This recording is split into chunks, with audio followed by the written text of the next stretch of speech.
Hello and happy Sabbath. Welcome back to a chapter a day. It is Saturday, March the 9th, and we will be reading Exodus chapter 18 today. So, we are in the wilderness with the children of Israel, and they are crying out to Moses for water, for food.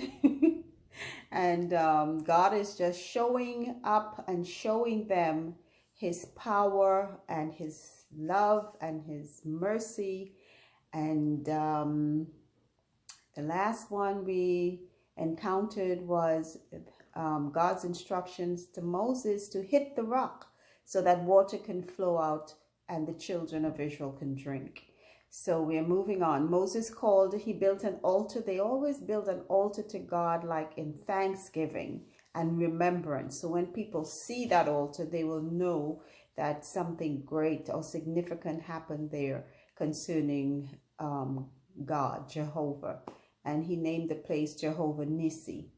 And now we're moving on. Let's see what happens next in chapter 18 of Exodus.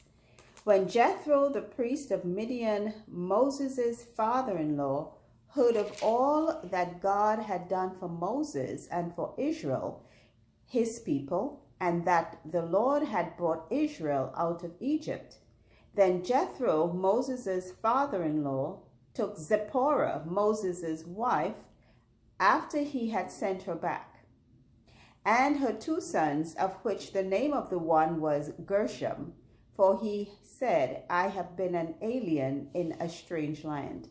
And the name of the other was Eleazar, for the God of my father, said he, was mine help, and delivered me from the sword of Pharaoh.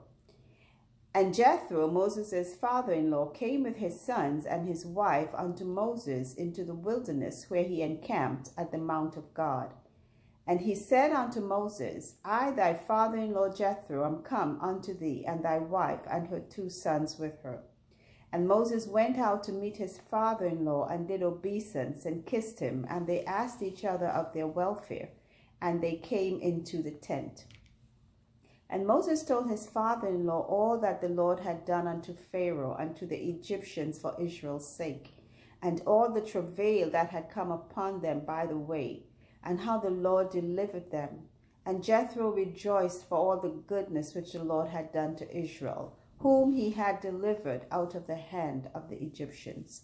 And Jethro said, Blessed be the Lord, who hath delivered you out of the hand of the Egyptians, and out of the hand of Pharaoh, who has delivered the people from under the hand of the Egyptians. Now I know that the Lord is greater than all gods, for in the thing wherein they dealt proudly, he was above them. And Jethro, Moses' father-in-law, took a burnt offering and sacrifices for God. And Aaron came, and all the elders of Israel, to eat bread with Moses' father-in-law before God. And it came to pass on the morrow that Moses sat to judge the people, and the people stood by Moses from the morning unto the evening. And when Moses' father-in-law saw all that he did to the people, he said, What is this thing that thou doest to the people? Why sittest thou thyself alone, and all the people stand by thee from morning unto even? And Moses said unto his father-in-law, Because the people come unto me to inquire of God.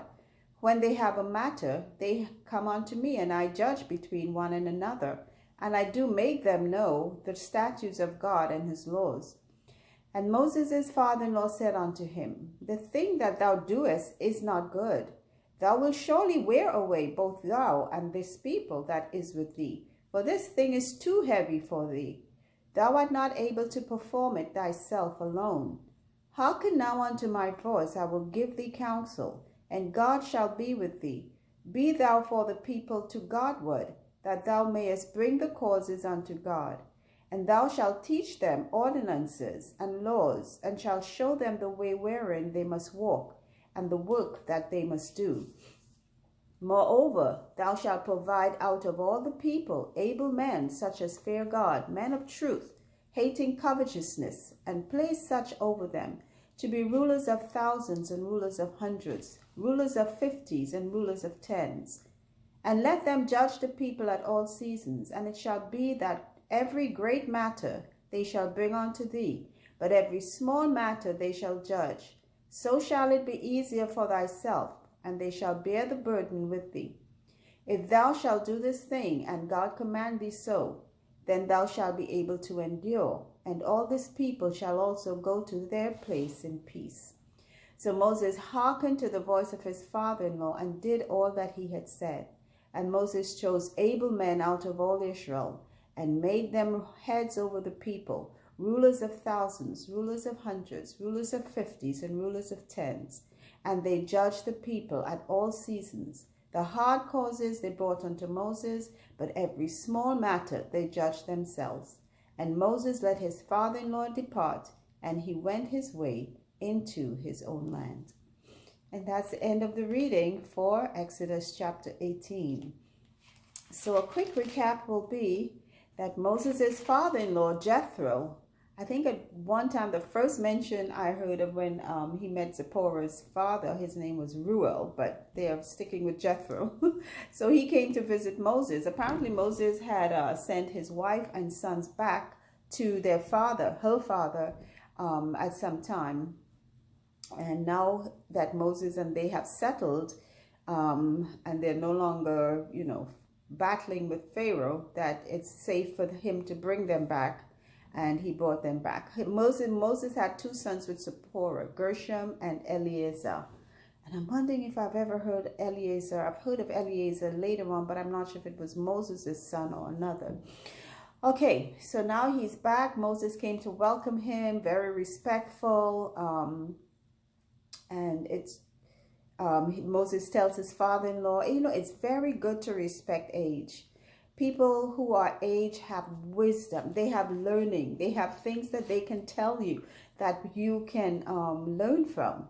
I love to sit and well, I used to have my grandparents that I would sit and listen to and just, hear things from them that made me think and made me understand a lot of things.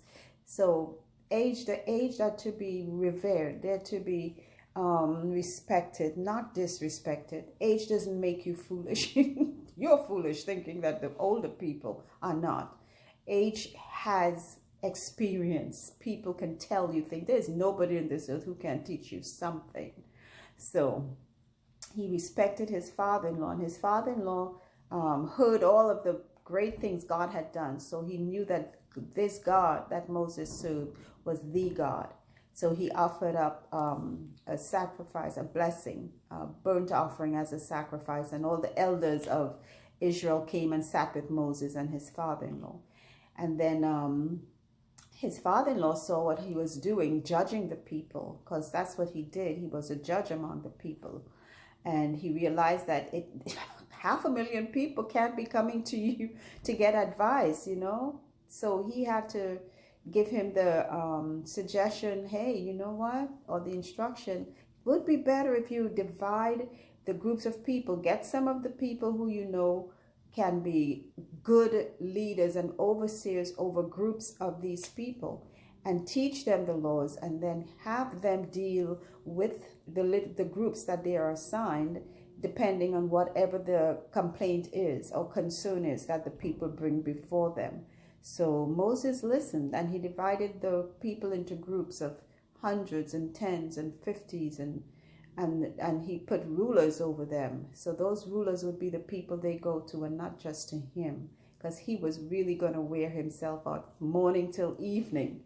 So he listened, and that's another thing. When older people tell us something, we need to take it. Sometimes they say, take it with a grain of salt.